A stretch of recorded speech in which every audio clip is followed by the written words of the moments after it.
नमस्कार, आदाब, सत श्री अकाल। आज मैं आ चुका हूँ एक ऐसी लड़की से मिलने के लिए जो कुछ दिन पहले आपने इनका कई वीडियो देखा होगा, जो काफ़ी ट्रोल किए जा रही थी और काफ़ी वायरल भी हो चुकी है, जिसका नाम है नगमा।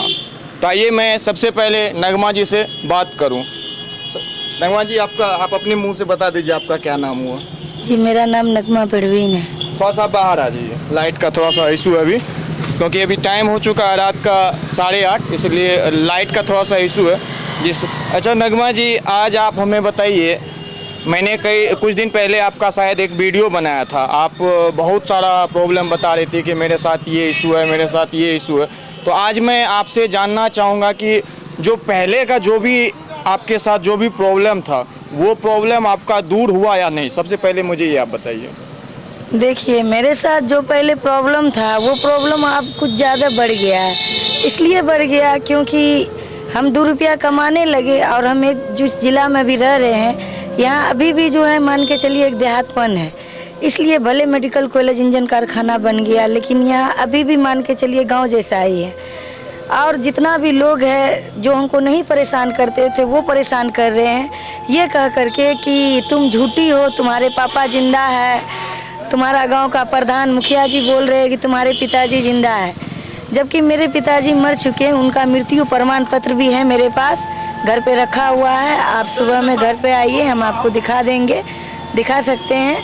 हम प्रेस कॉन्फ्रेंस रखना चाहते हैं जिसमें मृत्यु प्रमाण पत्र भी दिखा देंगे। और मेरे हस्बैंड अपने वीडियो में बोले हैं कि वो दूसरा शादी नहीं किए हैं और मुझे रखते हैं और मैं कैरेक्टर लेस हूँ, मैं किसी के साथ भाग जाती हूँ, किसी लड़का के साथ। तो मुझे पैर से लेकर सर तक देखिए और ये बताइए, आप लोग को लग रहा है कि मैं सावित्री टाइप की लेडीज नहीं हूँ? ये अच्छा, मुझे आप ये पहले बताइए, आपको तो मैंने सुना था कि ये जो टोटो है, आपको एक डॉक्टर साहब थे जिनका नाम शायद असीम प्रकाश है, जो कि मधेपुरा के हैं, उन्होंने गिफ्ट किया। मैं आपसे जानना चाहूँगा कि ये जो टोटो है, इससे आप दिन भर में कितना पैसा कमा लेती हैं आज के टाइम? देखिए, ये टोटो से तो हम 500, 600, 700 रुपया तक दिन भर में कमा लेते थे, लेकिन 7 तारीख को जो है एक स्कॉर्पियो वाला मेरा रुका हुआ गाड़ी में, खाली गाड़ी में कोई मेरा विरोधी धक्का मरवाया।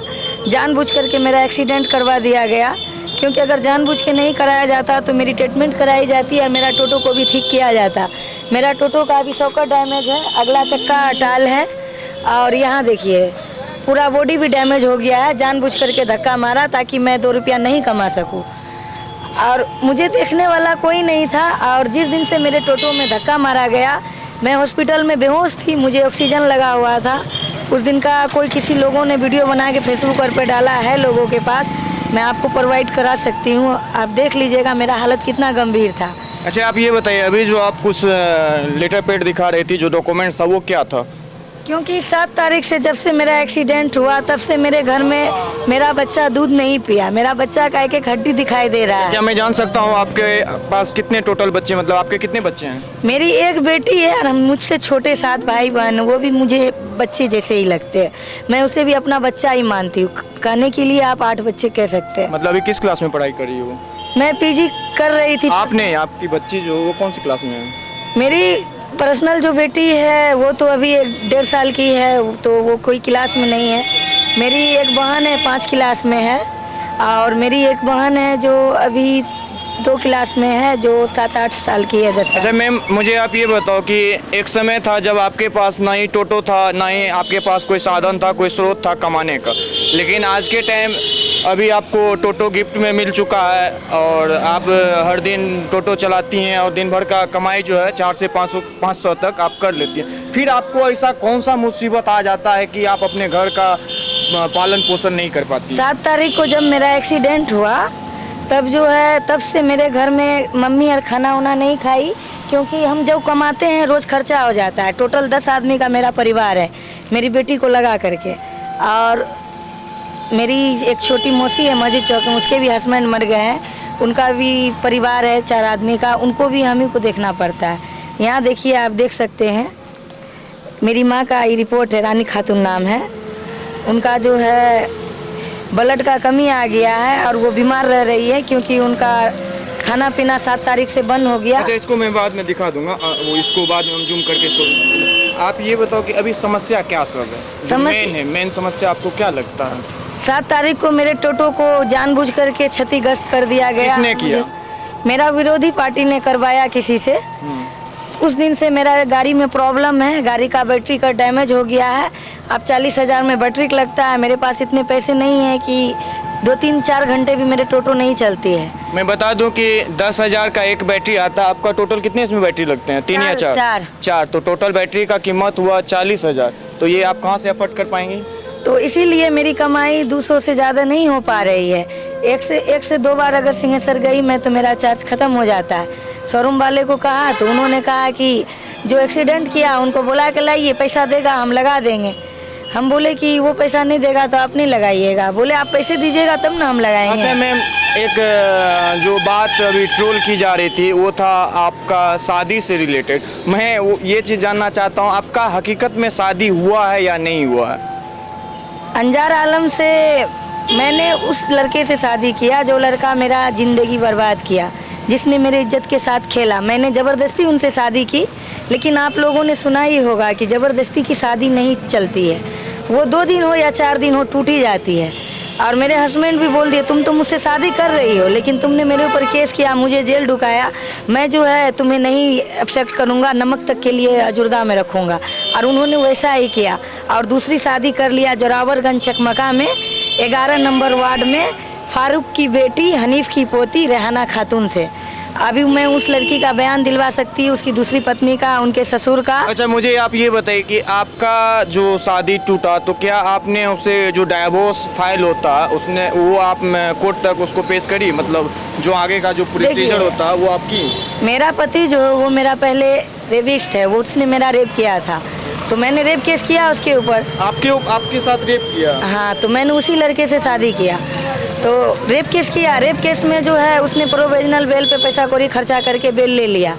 और मैं तारीख के लिए जो पेपर आता है वो 100 रुपया में हाजिरीनामा पावर देता है, तारीख में जो लगता है 100 रुपया में मेरे बच्चे का दूध आ जाएगा। इसलिए जो है मैंने कोर्ट कचहरी दौड़ना बंद कर दिया, क्योंकि 2-3 साल दौड़ी लेकिन मुझे न्याय नहीं मिला। एक ठो सिर्फ शादी हुआ, कोर्ट के प्रेशर में आके उन्होंने मुझसे शादी तो कर लिया लेकिन कभी पत्नी का दर्जा नहीं दिया और बोला तुम बेटी पैदा क्यों की? अगर तुम बेटा पैदा करती तो शायद मैं तुझे एक्सेप्ट भी कर लेता, लेकिन तुमने बेटी पैदा किया, वो 10 लाख दहेज लेके ही जाएगी। तुम्हारी माँ तो 5 लाख का सिर्फ जेवर दी, दहेज तो दी नहीं हमको, और हम अपनी बेटी को 10 लाख देंगे, मुझे बेटी नहीं चाहिए। उन्होंने कहा गला घोट के मार डालो बेटी को। मैंने बेटी को नहीं मारा क्योंकि मैंने 9 महीना उसको अपने कोख में रखा। अब देखिए मैं कहना चाहूँगा कि इनकी बात से क्या सच्चाई है क्या सच्चाई नहीं है ये तो मैं उनसे भी बात करके तभी समझ पाऊँगा। हालांकि इनका जो भी बयान था मैंने आप लोगों तक ये साझा कर पा रहा हूँ। और मैं बस 1-2 सवाल और करूँगा आपसे। बस मैं आपसे ये जानना चाहता हूँ, जो अभी जो आप टोटो चला रही हैं, पहले का जो आपके साथ जैसा ज़िंदगी व्यतीत हो रहा था और आज में क्या अंतर आया, क्या फ़र्क है? पहले जो मेरा जीवन था तो उसमें लोग मेरा प्रॉब्लम समझ रहा था, लेकिन मेरा पति और मेरे गांव का मुखिया इन दोनों ने मिल करके एक दूसरे को सपोर्ट किया और मेरे खिलाफ झूठ फूस मीडिया में फैला दिया। इस वजह से मेरा रोड पे चलना माहौल हो गया है। पैसेंजर लोग बोलते हैं तुम्हारा पति रखता है रोड पे नाटक क्यों कर रही है टोटो लेकर के, जब तुम्हारे पति तुमको रख रहे हैं, कमा के खिला रहे हैं, तुम क्यों नहीं रहती हो? आप बताइए, किसी भी लड़की का अगर पति रखेंगे, और मेरे पति का इल्ज़ाम है कि मैं कैरेक्टर लेस हूँ, और मेरे गांव का मुखिया का भी, मतलब मेरा गांव नहीं है वो, मेरा गांव राजा सोनबरसा। यहाँ मेरी मम्मी ज़मीन खरीदी थी, वो भी ज़मीन बिहार सरकार, उसका रसीद नहीं कटता है, जो ज़मीन पे मैं झिटकिया में रह रही हूँ। मान के चलिए कह सकते जुम्मा 8 दिन हुआ है उस गांव में मुझे गए हुए, इसलिए करके वहाँ का मुखिया मुझे सपोर्ट नहीं करता है, सोचता है बाहरी है, भाग भगोरी है, कहाँ से आई है। तो इन लोगों को ये लगा मैंने मुखिया से चुनाव लड़ा, तो इसलिए ये लोग मेरे विरोधी हो गए और मेरे अगेंस्ट कुछ भी बकवास कर रहे हैं। मेरे ऊपर जितना इल्ज़ाम लगा है सब झूठा है, मैं इनोसेंट हूँ। और जहाँ तक मेरा पति आवेदन दिखा रहा है कि ये सबूत देखिए नगमा शरीफ लड़का का ज़िंदगी बर्बाद, किसी आवेदन से ये प्रूफ नहीं होता है कि वो शरीफ इंसान को हम बर्बाद किए। आवेदन से ये प्रूफ हो रहा है, उसका पॉजिटिव देखिए कि मेरे साथ गलत हुआ, जुल्म हुआ, अत्याचार हुआ नगमा के साथ। प्रूफ है उसका क्या आपके पास? मेरे पास बहुत प्रूफ है, हर चीज़ का प्रूफ है, और मेरा ही लिखा हुआ आवेदन निकाल के कह रहा है नगमा कैरेक्टर लेस है, इस बात का प्रूफ देखिए। यही वजह है कि आजकल गांव देहात की लड़की का रेप हो जाता है, कुछ भी होता है, लेकिन वो अपने हक के लिए आवाज़ नहीं उठाती है, देखिए अब केस नहीं करती है। देखिए अब मैं कहना चाहूँगा कि ये जो नगमा जी हैं, इनका साफ साफ कहना है कि मेरे ऊपर जो भी एलिगेशंस लगे वो सारा निराधार है, मतलब सारा आरोपित है, मतलब साक्ष्य नहीं है। और इनका जो भी कहना है उसको मैं अपने से मैं श्योरिटी नहीं दे सकता हूँ ये कितना सही और कितना गलत कर रही है, क्योंकि मैं ना ही कोर्ट का कोई जज हूँ ना ही कुछ हूँ, इसलिए मैं इस चीज़ का श्योरिटी नहीं दे सकता हूँ। और आगे देखेंगे कि क्या होता है क्या नहीं होता, क्योंकि जो भी कुछ होगा वो तो कोर्ट का निराकरण है, कोर्ट ही समाधान करेंगे कि नगमा जी सही हैं या इनके हस्बैंड जो हैं वो सही हैं। और अंत में क्या कुछ कहना चाहोगे मेरे आप? पिताजी मर चुके हैं, उनका मृत्यु प्रमाण पत्र है, वो हम प्रेस कॉन्फ्रेंस रख करके दिखाना चाहते हैं पूरा दुनिया को, क्योंकि मुझे इज्जत के अलावा कुछ भी नहीं चाहिए। मेरे लिए मेरा पवित्रता से बढ़ के कुछ भी नहीं है। जो भी लड़का मेरे साथ गलत किया मैंने उसके ऊपर केस किया, और वही केस का नकल निकाल के मेरा पति कहता है देखिए शरीफ लड़का का ज़िंदगी बर्बाद कर दी। मेरा पति मेरा मौसी का लड़का है, इसलिए वो मुझे बचपन से जानता है मैं कैसी हूँ। अगर मैं इतना गलत होती तो वो मेरे ज़िंदगी में आता ही नहीं, और आज मेरा वो हस्बैंड नहीं होता, और मैं किसी का बुरा नहीं चाहती हूँ। चलिए, वीडियो काफ़ी लंबी हो जाने के कारण मैं अब ज़्यादा कुछ नहीं आपको साक्ष्य दे सकता हूँ, और मैं सबों से कहना चाहूँगा कि सब लोग मेहनत करें, तभी आप रोजी रोटी के लिए जो भी कुछ होगा आपका वो अर्न कर सकते हैं। हालांकि नगमा जी भी आज के दिन एक पैसे से ऑटो चलाती हैं और अपना भरण पोषण करती हैं, और क्या इनके साथ समस्या है क्या नहीं है ये खुद अपने मुंह से सब कुछ आपको बता ही दी। तो इस वीडियो को हम यहीं समाप्त करेंगे, लेकिन नगमा जी से कहना चाहेंगे कि यदि आप किसी से मदद लेना चाहती हैं या कुछ ऐसा हो तो आप मेरे ऑडियंस तक देखिए, मेरे मदद के लिए मैंने तो मदद नहीं मांगा था किसी से, लेकिन मेरे मदद के लिए 4-5 दिन तक जो है लोग आए मेरे घर पे, मेरा मदद किए, लेकिन ये चीज़ मेरे पति को बर्दाश्त नहीं हुआ। उन्होंने अपने नए ससुर जी को कहा कि नगमा का बहुत मदद हो रहा है, तो वो तो बहुत उछल रही थी, उसको विदेश से पैसा आया खाता में, इसीलिए हमने उसके खिलाफ़ ये सब बयान दिया। इस बात का रिकॉर्डिंग है मेरे पास। उसका ससुर बोला है कि आपकी सास और आपका हस्बैंड बोला कि हम उसका मदद रुकवा दिए ताकि वो सुसाइड करके मर जाए। इस बात का भी साक्ष्य है मेरे पास, उसका रिकॉर्डिंग है, हम आपको सुना सकते हैं। चलिए, इतना समय देने के लिए शुक्रिया नगमा जी, और इस वीडियो को मैं यहीं समाप्त करना चाहूँगा, और इस वीडियो को ज़्यादा से ज़्यादा आप लोग शेयर करें ताकि इनकी बात आगे तक पहुँचे। धन्यवाद।